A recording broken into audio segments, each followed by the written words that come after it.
Na mansão mais luxuosa da cidade, duas meninas em cadeiras de rodas vivem como bonecas de porcelana. Ricardo, um milionário frio e distante, contrata Cristina, uma simples faxineira com uma ordem clara: limpe a casa e não se aproxime das minhas filhas. As crianças estão vivas, mas não vivem. Não brincam, não falam, não reagem a nada há 2 anos, desde que perderam a mãe. O que Ricardo não percebe é que aquela mulher humilde esconde algo que nenhum médico caríssimo conseguiu oferecer. O que Cristina faz com aquelas meninas é inacreditável. Mas antes de começar a história, se você, assim como nós, acredita no poder do amor verdadeiro e valoriza quem protege os mais vulneráveis, se inscreva no canal para não perder nenhuma história emocionante. Obrigado. Agora vamos voltar à nossa história. A manhã estava gelada quando Cristina parou em frente ao portão imponente da mansão. Seus dedos tremiam, não só pelo frio cortante de setembro, mas pelo nervosismo que apertava seu peito como um punho fechado. Ela olhou para suas mãos ásperas, marcadas por anos de trabalho pesado, e ajeitou o casaco surrado que usava havia 3 invernos. Aquela entrevista era sua última chance. 3 meses sem emprego, as economias esgotadas, o aluguel atrasado. Se não conseguisse aquela vaga de faxineira, não sabia o que faria. Ela apertou o interfone e esperou, o coração batendo forte demais. Uma voz masculina, grave e impaciente, respondeu do outro lado: "Entre." O portão se abriu automaticamente, revelando um jardim imenso, bem cuidado, com fontes de mármore e estátuas importadas. Cristina caminhou pelo caminho de pedras portuguesas, sentindo-se pequena diante de tanta ostentação. A mansão à sua frente parecia um palácio, com 3 andares, janelas enormes e uma arquitetura que ela só via em revistas. Ao tocar a campainha, a porta foi aberta quase imediatamente por um homem alto, de terno escuro impecável, mas com olhos fundos e cansados que contrastavam com toda aquela riqueza. Ricardo Almeida tinha 42 anos, mas parecia carregar o peso de uma vida inteira nos ombros curvados e no rosto marcado por noites sem dormir. Ele a analisou rapidamente, da cabeça aos pés, sem qualquer calor humano no olhar. "Você é a candidata?" A voz era fria, direta, sem rodeios. Cristina assentiu, tentando manter a compostura. "Sou sim, senhor. Cristina Silva." Ele fez um gesto brusco para que ela entrasse. "Não precisa de apresentações longas. Preciso de alguém que limpe a casa, mantenha tudo em ordem e não perturbe minhas filhas. É simples assim. Consegue fazer isso?" Cristina estava prestes a responder quando seus olhos captaram uma cena na sala ampla ao fundo. 2 meninas, uma aparentando 8 anos e outra 10, estavam sentadas em cadeiras de rodas, completamente imóveis. Não brincavam, não conversavam, não faziam absolutamente nada. Apenas existiam ali, com olhares vazios, fixos em lugar nenhum, como 2 bonecas de porcelana quebradas por dentro. O ar saiu dos pulmões de Cristina. Ela conhecia aquele olhar, conhecia aquele silêncio. Era o mesmo vazio que ela carregou por anos depois de perder seu filho e seu marido. A dor bateu forte, mas algo mais profundo a tocou. Aquelas crianças estavam vivas, mas não estavam vivendo. Elas são suas filhas? A pergunta saiu antes que ela pudesse conter. Ricardo enrijeceu, o maxilar travando. "Isso não é da sua conta. Você está aqui para limpar, não para fazer perguntas." O tom cortante deveria tê-la assustado, mas Cristina viu além da rispidez. Viu um pai desesperado, perdido, afogado em culpa e impotência. "Desculpe, senhor. Não quis ser inconveniente." Ele suspirou, passando a mão pelo rosto. "Você começa amanhã, 6 da manhã. Salário é o que combinamos por telefone. Tem alguma dúvida?" Cristina balançou a cabeça. "Não, senhor. Ótimo. Pode ir embora." Enquanto caminhava de volta para o portão, Cristina não conseguia tirar a imagem daquelas meninas da cabeça. Havia algo naquele silêncio que gritava por ajuda, algo que nenhum médico, nenhum terapeuta, nenhuma fortuna conseguia alcançar. Que ela, que passou anos fugindo de qualquer contato com crianças por medo de reviver sua dor, sentiu uma pontada estranha no peito. Não era pena, era reconhecimento, era empatia de quem já esteve naquele abismo. Na manhã seguinte, Cristina chegou pontualmente às 6 horas. Uma funcionária mal-humorada, que se apresentou apenas como Dona Lourdes, A levou pelos cômodos da mansão, explicando rapidamente o que precisava ser feito. Senhor Ricardo é muito exigente com a limpeza. Não deixa um cisco fora do lugar. E não se aproxime das meninas, ouviu bem? Elas têm enfermeira, fisioterapeuta, tudo o que precisam. Você não precisa e não deve se envolver. Cristina apenas concordou, mas as palavras soaram ocas. Como assim não se envolver? Eram crianças, pelo amor de Deus. Mas ela sabia que precisava daquele emprego, então manteve a boca fechada e começou a trabalhar. A casa era imensa, cada cômodo maior que o apartamento inteiro onde ela morava. Lustres de cristal, móveis importados, obras de arte nas paredes. Tudo perfeito, tudo frio, tudo sem vida. Enquanto limpava a biblioteca no segundo andar, Cristina ouviu passos leves no corredor. Uma mulher de jaleco branco passou apressada, carregando uma bandeja com comida. Minutos depois, ela voltou com a bandeja intocada, balançando a cabeça com desânimo. Era assim todos os dias, Cristina descobriria depois. As meninas mal comiam, mal reagiam, mal existiam. Os primeiros 3 dias foram torturantes. Cristina limpava em silêncio, evitando olhar para as meninas que permaneciam na sala, sempre na mesma posição, sempre com o mesmo vazio nos olhos. Mas era impossível ignorar. Impossível não sentir a tragédia silenciosa que acontecia naquela mansão, escondida atrás de paredes de mármore e portões de ferro. Na quarta manhã, enquanto passava pano na sala, Cristina não aguentou mais. Ela começou a cantarolar baixinho, quase sem perceber. Era uma canção de ninar que costumava cantar para Lucas, seu filho. Brilha, brilha estrelinha, quero ver você brilhar. A voz saiu embargada, carregada de uma saudade que nunca cicatrizou completamente. Nada aconteceu. As meninas continuaram imóveis. Mas Cristina continuou cantando, limpando, deixando sua voz preencher aquele silêncio sepulcral. No dia seguinte, ela cantou novamente. E no outro. Na terceira vez, algo mudou. Sofia, a mais velha, moveu levemente a cabeça em direção ao som. Foi um movimento quase imperceptível, mas Cristina viu. O coração dela disparou. No 7º dia, Cristina tomou uma decisão que poderia lhe custar o emprego. Depois de terminar de limpar a sala, ela se sentou no chão, perto das meninas, e começou a contar uma história. Não era uma história qualquer. Era sobre uma borboleta que perdeu suas asas em uma tempestade, mas que aprendeu a voar de novo de um jeito diferente, com coragem e amor. A voz de Cristina tremia enquanto falava, porque ela não estava contando só para as meninas. Estava contando para si mesma, para a mulher que perdeu tudo e teve que aprender a viver de novo. Sabe, pequenas, a borboleta pensou que nunca mais veria o céu.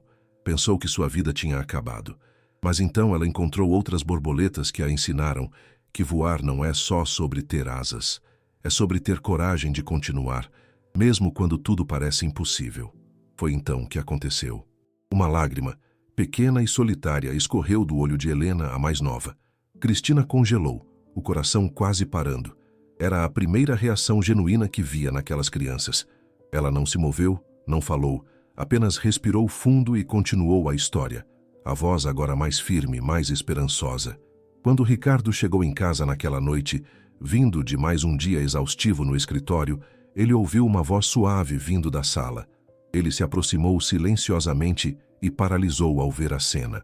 Cristina estava sentada no chão, entre as 2 cadeiras de rodas, mostrando um livro ilustrado que ela trouxera de casa.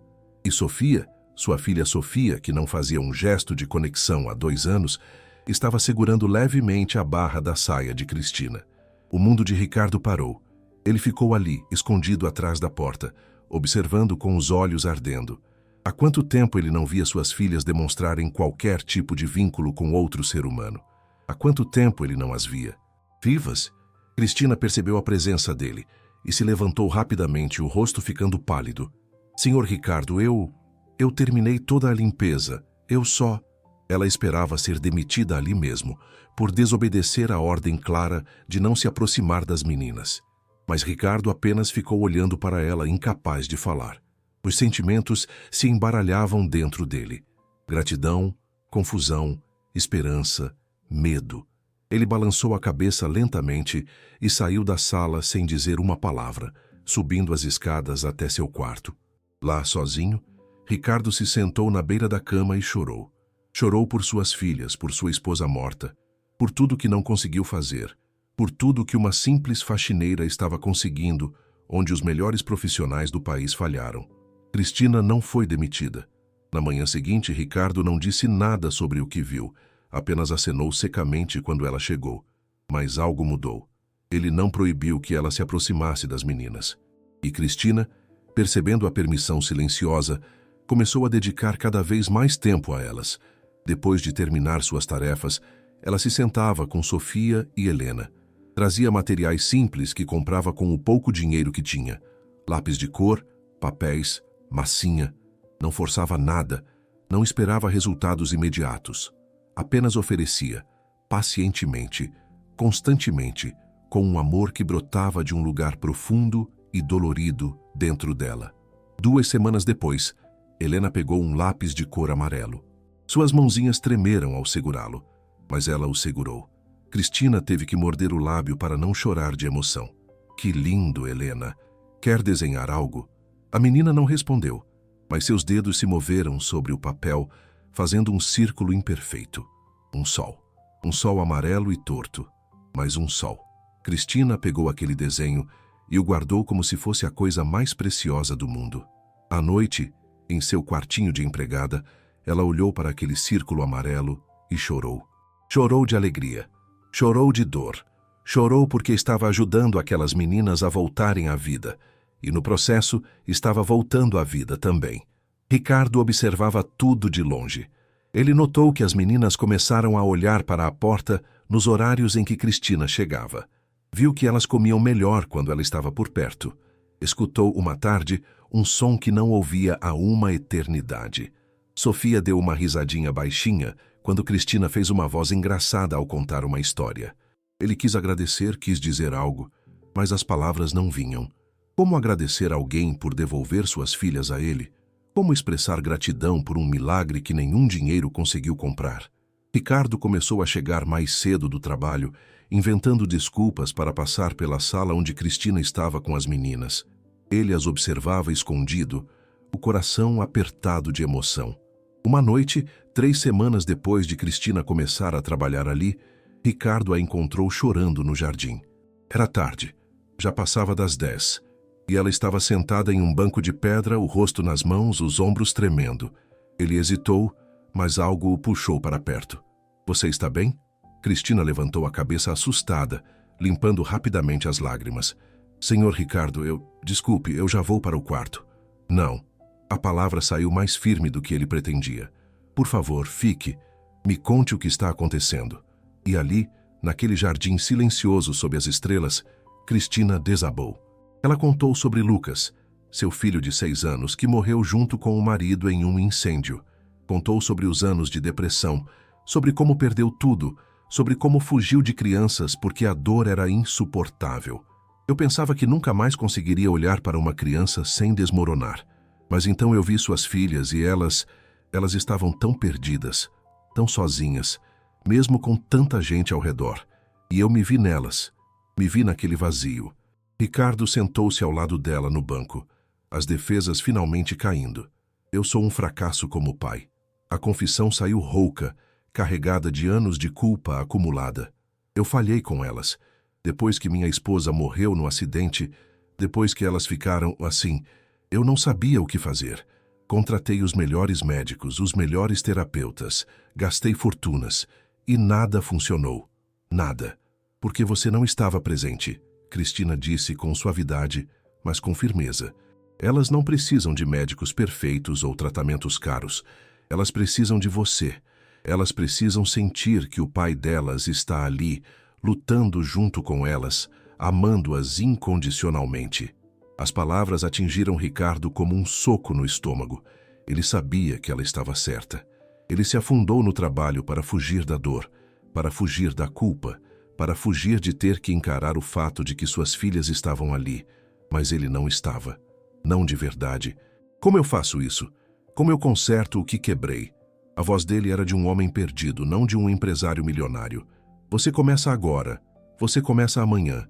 Você para de trabalhar até tarde. Você senta com elas. Você brinca. Você erra. Você tenta de novo. Não tem fórmula mágica, Sr. Ricardo. Tem presença, tem amor, tem paciência. Aquela conversa mudou tudo. No dia seguinte, Ricardo cancelou todas as reuniões da tarde e chegou em casa às 3 horas. Cristina estava na sala com as meninas, ensinando-as a fazer pulseiras com miçangas coloridas. Ele entrou desajeitado, sem saber bem o que fazer. Posso participar? Cristina sorriu, um sorriso genuíno e encorajador. Claro, senta aqui. Ela indicou um lugar ao lado de Helena. Ricardo se sentou, pegou algumas miçangas e começou a tentar enfiar em um cordão. Suas mãos grandes e desacostumadas deixavam as miçangas caírem e ele se sentia ridículo. Mas então Helena olhou para ele, realmente olhou, e estendeu sua mãozinha oferecendo uma miçanga azul. Ricardo não conseguiu segurar as lágrimas. Ele pegou a miçanga com todo o cuidado do mundo, como se fosse um diamante, e a colocou no cordão. Obrigado, filha. Sua voz estava quebrada, mas ele não se importou. Pela primeira vez em 2 anos, ele estava ali, realmente ali, com suas filhas. Os dias se transformaram em semanas. Ricardo começou a chegar cada vez mais cedo do trabalho. Ele jantava com as meninas, brincava com elas, lia histórias ao lado de Cristina. Aprendeu a ter paciência, a celebrar cada pequeno progresso, a não desistir quando as meninas tinham dias ruins. A casa, antes fria como um mausoléu, começou a ter cor de novo, a ter riso, a ter vida. Mas deixa eu te perguntar uma coisa, e pensa bem antes de responder. Se você tivesse todo o dinheiro do mundo, mas perdesse as pessoas que ama, o que você faria? Desistiria? Ou lutaria com tudo que tem para trazer elas de volta, mesmo que não fosse pelos melhores médicos, mas pelo seu próprio amor? Pausa o vídeo agora e vai nos comentários contar o que você faria no lugar do Ricardo. Porque essa resposta diz muito sobre quem você é. O ponto de virada aconteceu 3 meses depois de Cristina começar a trabalhar na mansão. Era um domingo ensolarado de dezembro, e Cristina organizou um piquenique no jardim. Ela estendeu uma toalha xadrez na grama, preparou sanduíches simples, suco natural de laranja e trouxe as meninas para fora. Ricardo estava lá, ajudando a empurrar as cadeiras de rodas, sorrindo mais do que Cristina jamais o viu sorrir. Eles comeram, riram das formigas que tentavam roubar migalhas, observaram as nuvens no céu. Sofia apontou para uma nuvem que parecia um cachorro e Helena bateu palmas fracamente. Eram momentos simples, cotidianos, mas carregados de uma magia que nenhum dinheiro poderia comprar.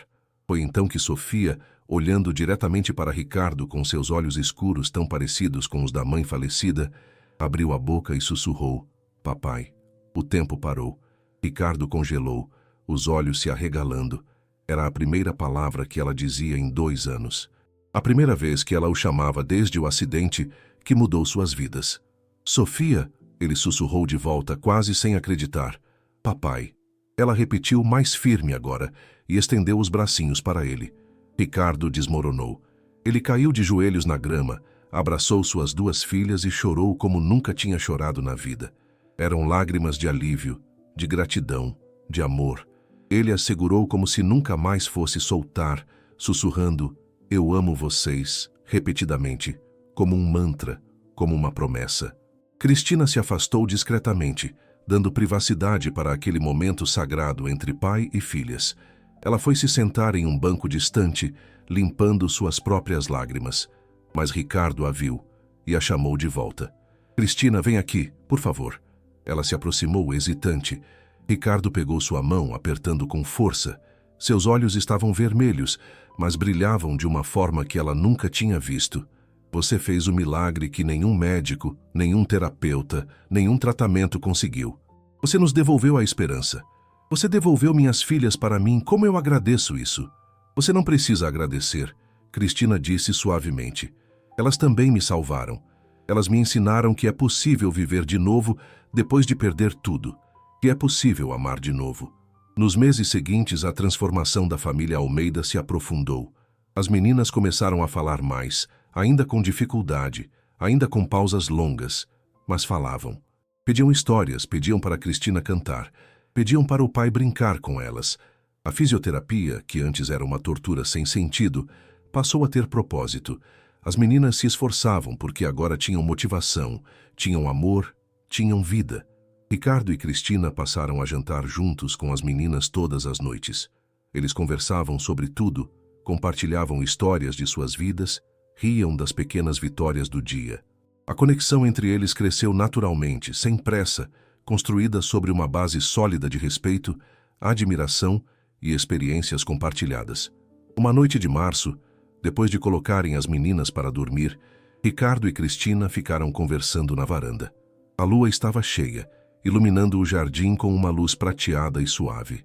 "Você sabe que mudou tudo para nós, né?" Ricardo disse, olhando para o horizonte. "Não é só as meninas. É eu também. Você me ensinou a ser pai de novo. Me ensinou que estar presente vale mais que qualquer fortuna." Cristina sorriu, mas havia uma tristeza nos olhos dela. "E vocês me ensinaram que eu posso amar de novo sem trair a memória do meu filho. Que abrir meu coração não significa esquecer quem eu perdi." Ela suspirou. "Eu achava que ia viver o resto da vida na culpa e na dor, mas essa família, vocês me devolveram a vontade de viver." Ricardo se virou para ela, o coração batendo forte. "Cristina, eu..." Ele hesitou buscando as palavras certas. "Eu não sei quando aconteceu exatamente, mas em algum momento você deixou de ser só a pessoa que cuida da minha casa e das minhas filhas. Você se tornou essencial. Você se tornou tudo." Os olhos de Cristina se encheram de lágrimas. "Ricardo, eu sei que pode parecer loucura. Eu sei que somos de mundos diferentes, mas as meninas te amam, e eu me apaixonei por você. Pela sua força, pela sua bondade, pela forma como você trouxe luz de volta para essa casa. O beijo que compartilharam foi inevitável, cheio de ternura, de gratidão, de uma conexão profunda que ia além de qualquer barreira social. Ali, naquela varanda sob a lua cheia, dois corações partidos se encontraram e começaram a se curar juntos. Mas como em toda a história de renascimento, a felicidade deles seria testada. 3 meses depois, na primeira semana de junho, uma mulher de salto alto e tailleur caro tocou a campainha da mansão. Patrícia Almeida, irmã de Ricardo, estava de volta depois de 5 anos sem dar as caras. Ricardo atendeu a porta e seu rosto ficou tenso imediatamente. "Patrícia, o que você quer?" "Que jeito de receber a irmã, Ricardo? Nem um abraço?" A voz dela era doce demais, falsa. Ela entrou sem ser convidada, os olhos analisando tudo com interesse calculista.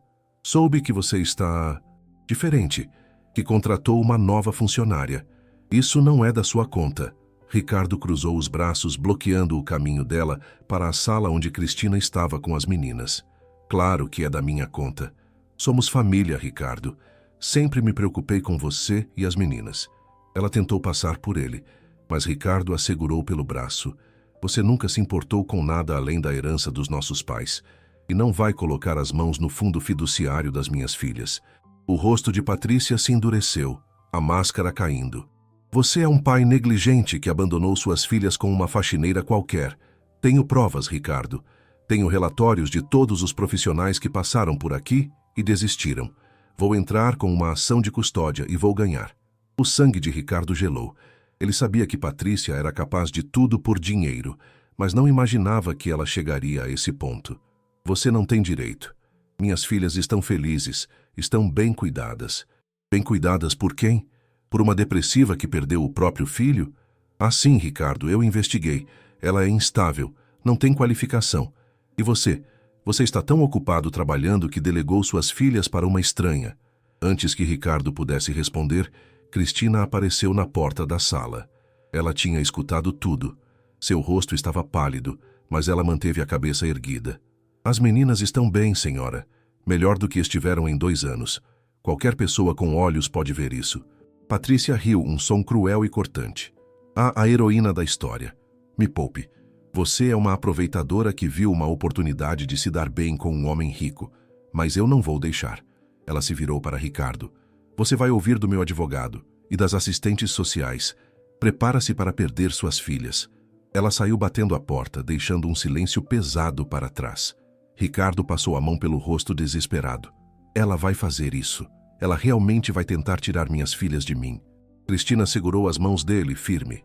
"Então a gente luta, junto, porque essa família não vai ser destruída por ganância." Nos dias seguintes, a tempestade se abateu sobre a mansão. Patrícia entrou com uma ação de custódia, apresentando uma pilha de documentos. Relatórios de babás que desistiram, avaliações de terapeutas que consideraram o caso sem progresso, registros de ausências de Ricardo em consultas médicas. Tudo pincelado de forma a fazer parecer que ele era um pai omisso, que deixou suas filhas traumatizadas aos cuidados de uma funcionária sem qualificação. Uma assistente social foi designada para investigar. Ela chegou na mansão em uma terça-feira chuvosa, uma mulher de meia-idade com um caderno e uma expressão cética. Ela entrevistou Ricardo, que falou sobre as mudanças das últimas semanas, mas suas palavras soavam desesperadas demais, pouco convincentes. Então, ela conversou com Cristina. A senhora tem formação em psicologia infantil, terapia ocupacional, qualquer tipo de certificação para lidar com crianças traumatizadas? Cristina balançou a cabeça, a voz firme apesar do medo. Não, senhora. Eu só tenho amor e experiência com perda, com dor, com ter que aprender a viver de novo. A assistente social anotou algo, o rosto impassível. E é verdade que a senhora sofre de depressão? Que perdeu seu próprio filho? Sim, é verdade. Perdi meu filho há 5 anos. E quase perdi a mim mesma no processo. Mas essas meninas me ajudaram a curar. E eu as ajudei a curar também. A entrevista terminou sem nenhuma indicação de qual seria o parecer. Ricardo e Cristina ficaram em agonia, esperando. A audiência preliminar foi marcada para 3 semanas depois. Durante esse tempo, a ansiedade corroía a todos. Ricardo mal dormia.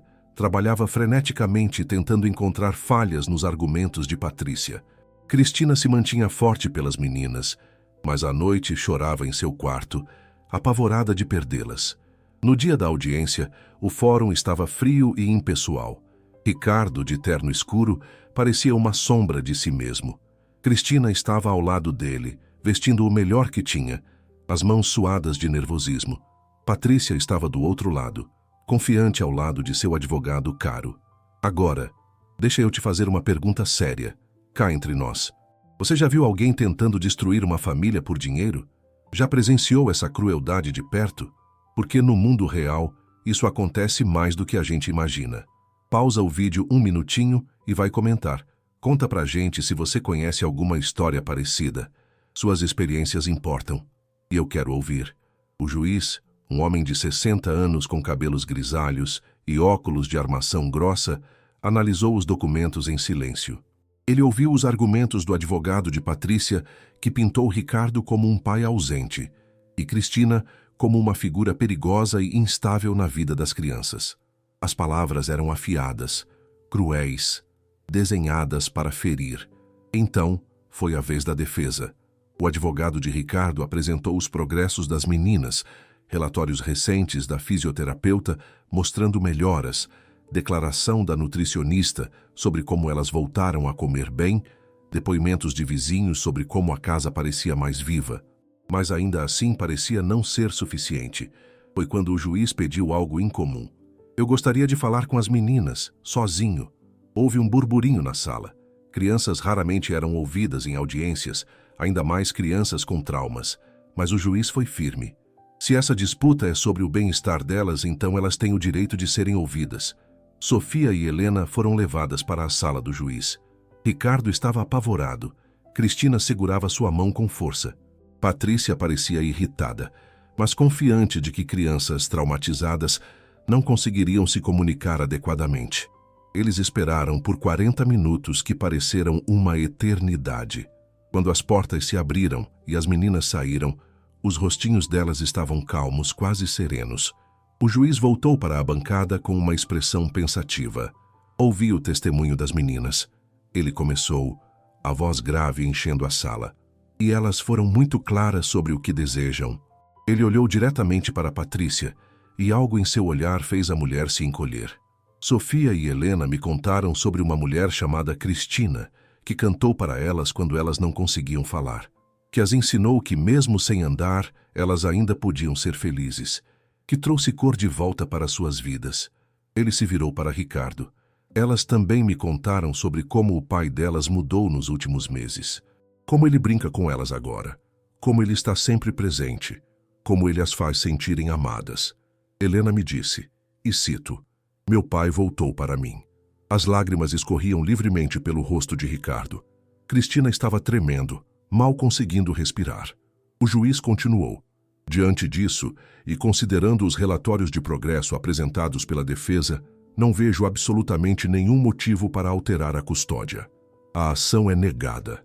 O martelo bateu, selando a decisão. Patrícia ficou lívida, tentando protestar, mas o juiz já havia se levantado. Ela foi escoltada para fora, gritando ameaças vazias que ninguém mais ouvia. Ricardo abraçou Cristina no meio do fórum e eles choraram juntos, de alívio, de gratidão, de amor. A assistente social ainda fez uma visita surpresa 2 semanas depois. Ela chegou sem avisar, esperando talvez encontrar a família despreparada, evidências de que a performance da audiência era só isso, uma performance. O que ela encontrou foi completamente diferente. Ricardo estava no chão da sala, de calça jeans e camisa casual, montando um quebra-cabeça gigante com Sofia. Helena estava na sua cadeira perto deles, rindo e dando palpites sobre onde cada peça deveria ir. Cristina estava na cozinha, cantando enquanto preparava o jantar, o aroma de frango assado enchendo a casa. A casa estava cheia de vida. Havia desenhos grudados nas paredes com fita adesiva, brinquedos espalhados pelo chão, um cachorro novo, um vira-lata que eles adotaram, dormindo no sofá. Era bagunçado, era imperfeito, era real, era um lar. A assistente social não precisou de mais nada. Ela fechou o processo com um parecer positivo, recomendando que a família fosse deixada em paz para continuar sua jornada de cura. Patrícia tentou recorrer, mas sem base legal, sua ação foi definitivamente arquivada. Ela desapareceu de suas vidas, amarga e derrotada. 3 meses depois, em uma tarde dourada de setembro, Ricardo pediu Cristina em casamento. Ele não fez nada extravagante, não contratou músicos ou encheu o lugar de rosas. Ele simplesmente se ajoelhou no jardim, no mesmo banco onde Cristina chorou meses atrás, e ofereceu um anel simples. Casa comigo. Não porque eu preciso de alguém para cuidar das meninas, mas porque eu te amo. Porque você me fez voltar a acreditar em família, em amor, em recomeços. Cristina chorou, mas dessa vez eram lágrimas de pura felicidade. Sim, 1000 vezes sim. As meninas estavam ali, assistindo tudo com sorrisos enormes nos rostos. Quando Cristina aceitou, elas bateram palmas e gritaram de alegria, os sons mais lindos que Ricardo já ouvira. O casamento aconteceu 2 meses depois, em novembro. Foi íntimo, no jardim da mansão, com apenas pessoas próximas. Sofia e Helena foram as daminhas, lindas em seus vestidos cor-de-rosa, sendo levadas pelos tios paternos, que se reaproximaram da família depois de anos afastados. Sofia leu um discurso que ela mesma escreveu, com a ajuda de Cristina, agradecendo por ter sido salva quando mais precisava. A Cristina foi o anjo que Deus mandou quando a gente achava que tudo estava perdido. Ela ensinou a gente que não importa o que acontece, a gente sempre pode ser feliz de novo. Ela é minha segunda mãe, e eu amo ela para sempre. Não havia olhos secos na cerimônia. Helena entregou as alianças, as mãozinhas tremendo de emoção, mas firmes na tarefa. Quando o celebrante declarou Ricardo e Cristina como marido e mulher, todos aplaudiram. O beijo deles foi cheio de promessas, de esperança, de um futuro construído sobre as ruínas do passado. A vida que se seguiu não foi perfeita. As meninas ainda tinham dias difíceis, ainda lidavam com traumas, ainda estavam em cadeiras de rodas, mas a paraplegia não definia mais suas vidas. Elas faziam natação adaptada, pintavam quadros lindos que enchiam as paredes da casa, estudavam com tutores dedicados e eram crianças felizes e profundamente amadas. Cristina não abandonou completamente a limpeza. Ela transformou as tarefas domésticas em momentos de diversão com as meninas, ensinando-as a organizar seus brinquedos, a ajudar na cozinha dentro de suas capacidades. Ricardo reduziu drasticamente suas horas de trabalho, delegando mais responsabilidades e priorizando estar em casa com sua família. 1 ano depois do casamento, Sofia e Helena participaram de um evento de conscientização sobre traumas infantis. Elas, que antes eram prisioneiras do silêncio, subiram ao palco e compartilharam sua história. Sofia falou sobre como a tristeza quase a matou por dentro, mas como o amor a trouxe de volta. Helena cantou uma música que Cristina ensinou, sua voz doce enchendo o auditório. A plateia estava em lágrimas. Dezenas de famílias se aproximaram depois, buscando conselhos, esperança e inspiração. Cristina percebeu que sua experiência poderia ajudar outras pessoas. Ela começou a escrever, primeiro apenas anotações pessoais, depois capítulos, até que virou um livro completo sobre sua jornada de cura através de ajudar outros a curarem. O livro, intitulado Quando o Amor Fala Mais Alto, se tornou um best-seller. Não porque era bem escrito, a linguagem era simples, direta, mas porque era real. Cada palavra carregava verdade, dor transformada em esperança. Pais de crianças com traumas escreviam para ela, agradecendo por mostrar que nem tudo estava perdido. Ricardo, inspirado pelo impacto da história deles, criou a Fundação Almeida Silva. A fundação oferecia suporte integral, médico, psicológico, financeiro e emocional, para famílias de crianças com deficiência e trauma. Ele contratou os melhores profissionais, mas sempre com a instrução clara. Presença e amor vêm antes de qualquer técnica. Nenhuma família deveria passar pelo desespero que ele passou, sentindo-se perdido e impotente. A mansão, antes um mausoléu frio e silencioso, se tornou um verdadeiro lar. Aos domingos havia sempre amigos para almoçar. As meninas tinham amiguinhas da natação que vinham brincar. O cachorro, o vira-lata, que elas batizaram de Feliz, corria pelo jardim latindo alegremente. Havia risos, havia bagunça, havia vida pulsando em cada canto. Uma noite de dezembro, 2 anos depois de Cristina tocar pela primeira vez a campainha daquela casa, a família estava reunida na sala. Sofia e Helena estavam no chão, desenhando um cartão de Natal gigante. Ricardo e Cristina estavam no sofá, assistindo elas com sorrisos no rosto. A árvore de Natal piscava luzes coloridas no canto e música suave tocava no som. "Você lembra do dia em que me encontrou chorando no jardim?" Cristina perguntou, a cabeça apoiada no ombro de Ricardo. "Lembro. Pensei que você fosse embora. E você lembra do que eu disse para você naquele dia? Você disse que minhas filhas não precisavam que eu fosse perfeito. Elas precisavam que eu estivesse presente." Cristina sorriu. "E olha onde a gente está agora. Você está presente. Eu estou presente. E elas..." Ela olhou para as meninas, os olhos brilhando. "Elas estão vivas de verdade. Não só respirando, mas vivendo." Ricardo a beijou na testa. "Tudo graças a você. Você foi o milagre que a gente precisava." "Não." Cristina balançou a cabeça. "Não fui só eu, foi a gente. Foi essa família decidindo lutar junta, curar junta, amar junta. Esse foi o verdadeiro milagre." Sofia olhou para cima, interrompendo o momento dos pais. "Pai, mãe, olha o que a gente desenhou." Era um retrato da família, as 4 pessoas juntas com um cachorro aos pés e um sol enorme amarelo no céu. Embaixo, em letras tortas e coloridas, estava escrito: "Família do Amor." Ricardo pegou o desenho com todo cuidado, o coração transbordando. "Está perfeito, minhas princesas. Vai direto para a geladeira, no lugar de honra." As meninas sorriram, orgulhosas. Cristina se levantou e foi até elas, sentando-se no chão e as abraçando. "Eu amo vocês," ela sussurrou. "Mais que tudo nesse mundo. A gente também te ama, mãe." Helena disse, usando aquela palavra preciosa que ainda fazia Cristina tremer de emoção cada vez que ouvia. Mãe.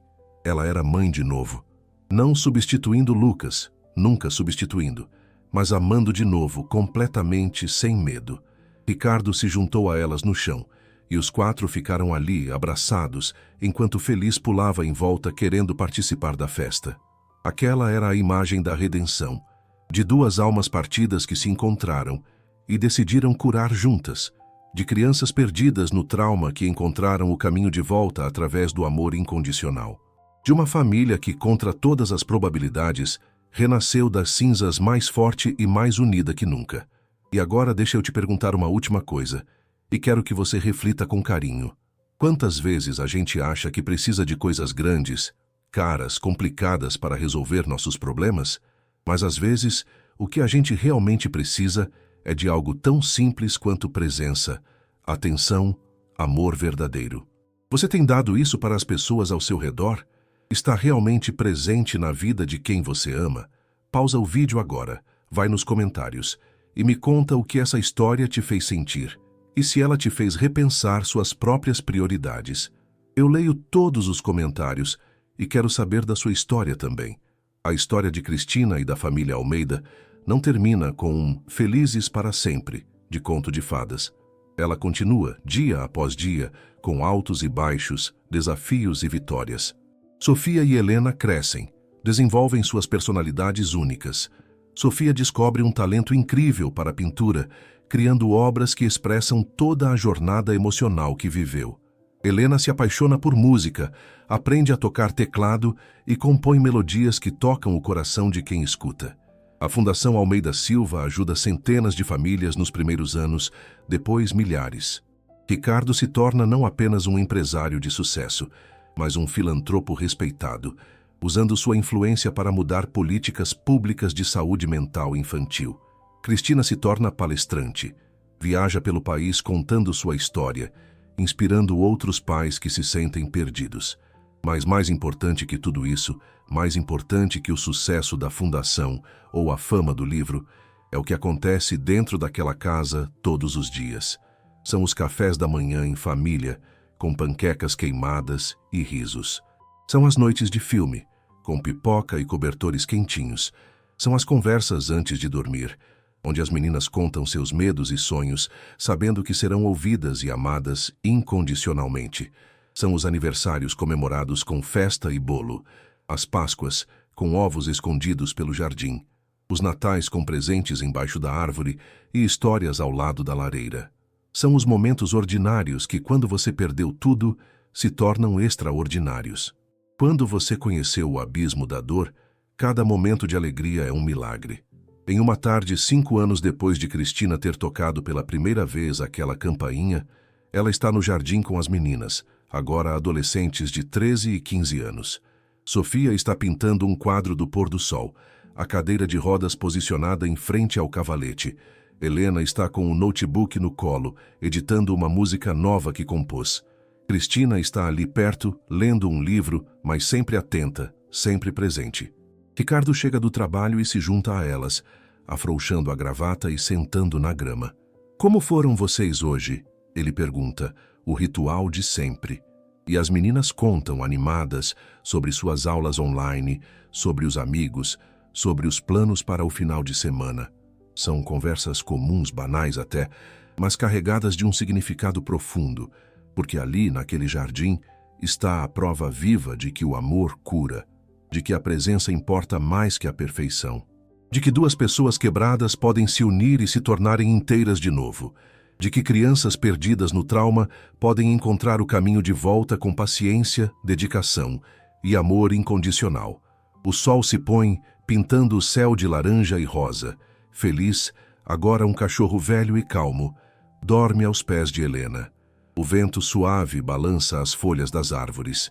E naquele momento, perfeito em sua imperfeição, a família Almeida Silva está exatamente onde precisa estar, juntos, amando, vivendo. O verdadeiro milagre não foi médico, não foi uma cura repentina ou um tratamento revolucionário. O milagre foi humano. Foi uma mulher devastada pelo luto que encontrou propósito em ajudar outras almas perdidas. Foi um pai consumido pela culpa que aprendeu que presença vale mais que qualquer fortuna. Foram 2 meninas presas no trauma que descobriram que, mesmo sem andar, podiam voar de outras formas. E talvez no final, o maior milagre de todos seja a compreensão de que nós não precisamos ser perfeitos para amar perfeitamente. Que nossas cicatrizes, nossas dores, nossas falhas não nos desqualificam de sermos exatamente o que alguém precisa. Que às vezes, a pessoa certa para salvar alguém é justamente aquela que também precisava ser salva. Cristina olha para sua família, porque sim, é sua família agora, e sorri. Há muito tempo ela não sente o peso esmagador da culpa por ter sobrevivido quando seu filho não sobreviveu. Ela carrega Lucas em seu coração, sempre carregará, mas agora ele não é mais uma ferida aberta. É uma memória doce, uma parte dela que a tornou quem ela é. Mais compassiva, mais forte, mais humana. Ricardo olha para Cristina e vê não apenas a mulher que ama, mas a heroína que salvou sua família quando ele não sabia mais o que fazer. Ele aprendeu que vulnerabilidade não é fraqueza, que pedir ajuda não é fracasso, que amar profundamente significa se arriscar a se machucar de novo, mas vale a pena.